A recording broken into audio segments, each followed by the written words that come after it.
Orleans woman suing Mayor Cantrell wants the city's attorneys off the mayor's defense team. Chris Joseph reports that woman's attorney alleges the city attorney's office may be breaking the law.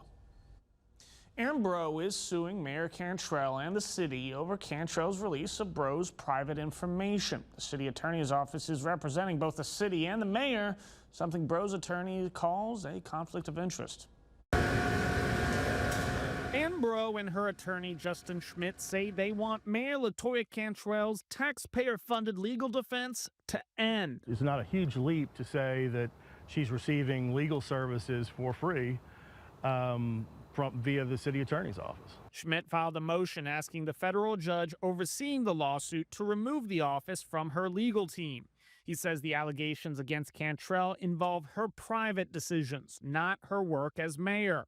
He says the city attorney's office, by providing those services, could be committing malfeasance in office. These are matters that are stemming not from any city action or anything that she was doing on behalf of her city, but for her own personal and individual benefit. Dillard University political analyst Dr. Robert Collins says the work also raises the issue of appearance. I think the taxpayers are going to look at this and they say, wait a minute, why is the city attorney even involved in this? I mean, they should have their private attorney to argue their case, and Ms. Breaud will have her private attorney argue the case, and the courts will decide who is at fault. In the legal filing, Schmidt also questions the office's ability to serve Cantrell and the best interests of the city. Schmidt notes 2 settlement offers have been unsuccessful.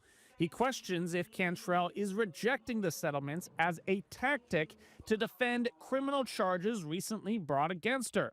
Denisha Turner is the city attorney. Do you have any evidence linking Mayor Cantrell to telling Denisha Turner, don't settle? No, I think it's inherent. It is the obligation of the attorney to communicate that to their clients and for them to get a response back from their clients and do that. The question of the city attorney's office's independence is not new. Turner has publicly sided with Mayor Cantrell against the city council on multiple legal issues. This summer, the council called for an election to enshrine that the city attorney is answerable to both branches of city government and cannot be removed by the mayor unilaterally. Right now, the mayor can hire and fire the city attorney. I think the hard part here has been the way that the charter is set up places the city attorney in an untenable position. The city attorney is supposed to represent the city in theory, and the city under the charter is both the mayor and the council. Cantrell's press team declined an interview request for both the mayor and Turner. Now, the mayor's use of the city attorney's office could come to an end soon, regardless of what happens with this issue. A settlement conference is scheduled for the 2 sides on September 19th. Bruce? Now you're